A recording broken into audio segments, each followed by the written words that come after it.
नमस्कार दोस्तों, आपका बहुत बहुत स्वागत है आपके अपने चैनल एनालाइज विद राजेश में।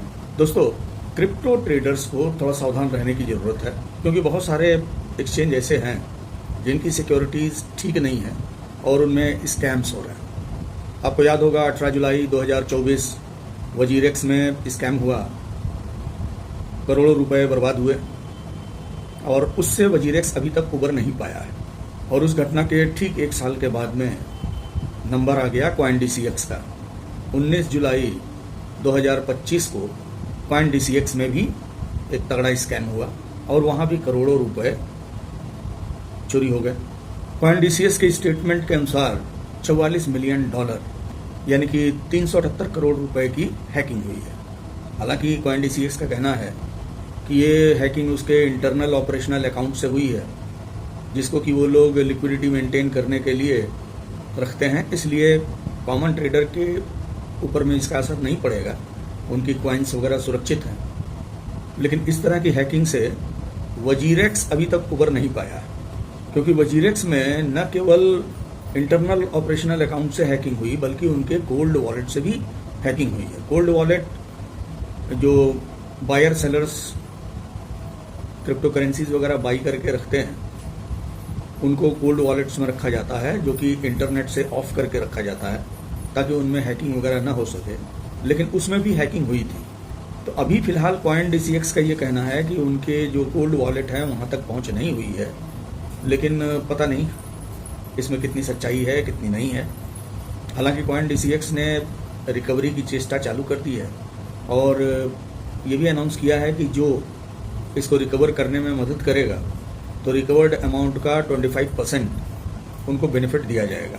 तो देखिए, ऐसे तो लोग दावे करते हैं कि हैकिंग आसान नहीं है, ये है वो है, लेकिन अगर रिकॉर्ड देखा जाए तो क्रिप्टो में हैकिंग छोटी बड़ी होती रहती है और एक क्यूमुलेटिव अमाउंट जो है ये काफ़ी बड़ा हो जाता है। हालांकि क्रिप्टो में जो टोटल हैकिंग होती है, ये अगर जनरल स्कैम को लें, जैसे कि आपका ATM की हैकिंग या ऑनलाइन पेमेंट की चोरियां और ये सब जो छोटे मोटे फ्रॉड होते हैं, इनकी क्यूमुलेटिव चोरी की अपेक्षा कम है। लेकिन अब जिसकी कॉइन चोरी होगी, जिसकी भी व्यक्तिगत कॉइन चोरी होगी, उसको तकलीफ होना तो लाजमी है। तो इस बारे में मेरी एडवाइस ये है कि अगर आपको अकाउंट खोलना है तो ऐसे ही एक्सचेंज के जरिए खोलें या ऐसे ब्रोकर के जरिए खोलें जो कि बिल्कुल रिलायबल हो, जिनकी सिक्योरिटी बढ़िया हो और जो गवर्नमेंट रिकॉग्नाइज्ड हो। अब उदाहरण के लिए बहुत सारे लोग एक्सनेस के पीछे दौड़ रहे थे।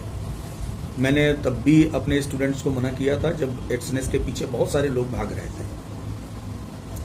फाइनली एक्सनेस का देखिए गड़बड़ हो गया।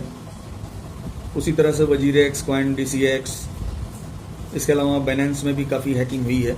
अक्टूबर 2022 में बाइनेंस में लगभग 5000 करोड़ की हैकिंग हुई है। तो सिक्योरिटी सबसे बड़ी चीज़ है।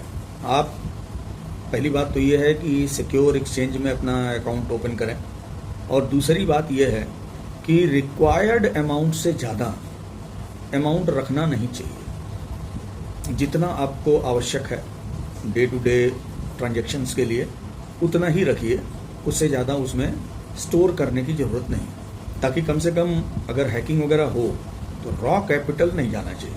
अब बाकी जो आपने परचेस किया हुआ है, जो करेंसीज आपके डीमैट में हैं या उनके डेरिवेटिव्स डीमैट में हैं, उनका क्या होगा, ये तो एक्सचेंज के सिक्योरिटी पे डिपेंडेंट है।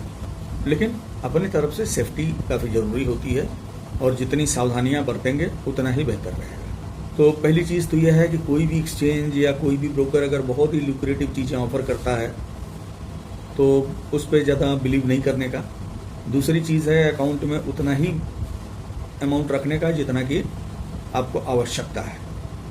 आप एसेट रखिए, वो बात अलग है, रॉ कैपिटल मत रखिए। अनयूज्ड कैपिटल जितनी रिक्वायरमेंट है उतना ही रखिए। इसके अलावा बीच बीच में विड्रॉल करते रहिए ताकि कैश का जो ट्रांजैक्शन है वो फ्रिक्वेंट रहे। तो ये सब सावधानियां अगर रखेंगे तो आपकी रकम जो है वो सुरक्षित रहेगी और आपको भी बहुत ज़्यादा टेंशन नहीं होगा। अदरवाइज़ हैकिंग ऐसी चीज़ है जो कि कहीं भी किसी भी जगह हो सकती है। साइबर सिक्योरिटीज़ अभी ऐसी नहीं है जिसको बोला जा सके कि ये 100% सिक्योर है। तो इसलिए अपनी तरफ से सावधानी जरूरी होती है। तो इस बारे में ये बोलना चाहूँगा कि डेल्टा एक्सचेंज एक ऐसा एक्सचेंज है जिसमें अभी तक फिलहाल तो चीज़ें सुरक्षित हैं। फ्यूचर में क्या होगा भगवान जाने।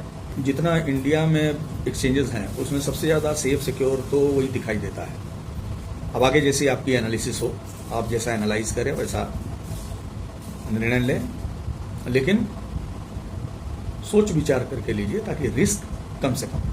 वीडियो पसंद आया हो तो लाइक कीजिए, दोस्तों में शेयर कीजिए। चैनल आपने सब्सक्राइब नहीं किया तो प्लीज़ सब्सक्राइब भी कीजिए। मिलते हैं फिर नेक्स्ट वीडियो में, तब तक के लिए नमस्कार, जय हिंद, जय भारत।